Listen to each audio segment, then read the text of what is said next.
77 na model, vintage car, pang drift.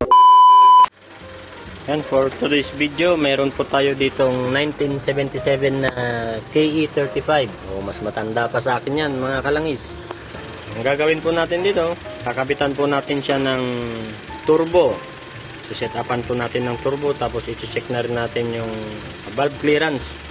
Medyo may maingay dito sa ibabaw na halata ko lang nung mga past few days.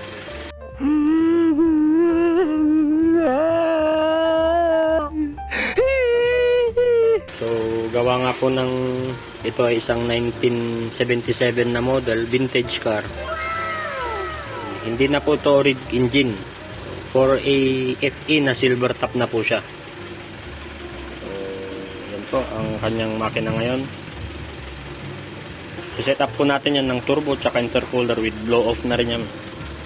So yung intercooler lalagay po natin yan dito sa harapan. So plano po natin na isali ito sa mga event kung may car showman na darating sa mga susunod na mga buwan. Alright! Abangan na lang po natin yung magiging finished product niya.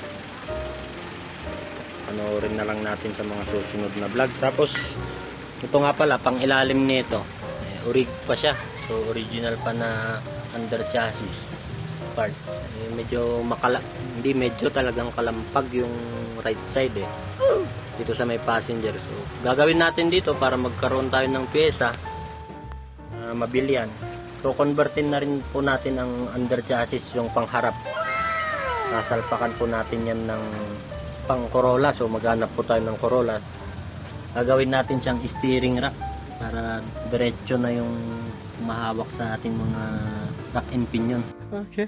Yung mga old po kasi ganyan po yung mga old design ng kanyang steering. So napakarami pong mga ball joints. Yan lang mga kalangis. Yung ating welder nagle-layout ng brand new na intercooler. Stainless pipe. Design pa rin ng Buhay Langis Garage.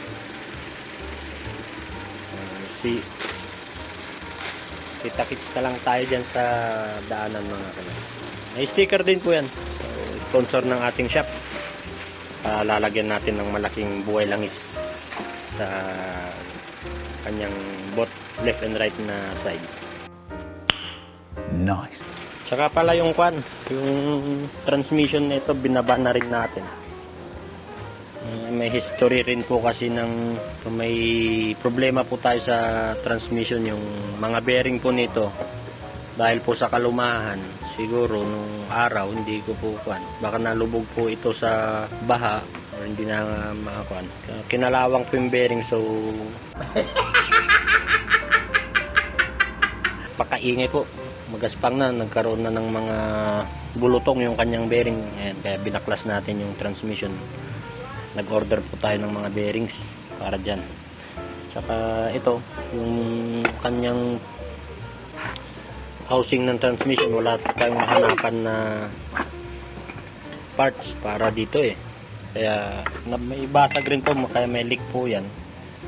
Ayan. Machine shop po natin ay isang kilala po talaga na kahit mapa-aluminum, cast aluminum, wini-welding po nila. Yan, mapapansin nyo po may welding siya dyan. Test drive na lang po din natin to sa mga susunod na mga araw. Handbrakes pang drift handbrake. Ito yung mga Momo na steering wheel. Pakalaki po ng kanyang stereo. Urig po yung loob interior. Salamat mga kalangis, at please don't forget to like, follow, share, and subscribe po. May sa ating YouTube channel, meron din po tayong YouTube channel, Buhay Langis Garage. Paki-search lang po, pa-like and follow para updated po tayo sa mga next videos natin.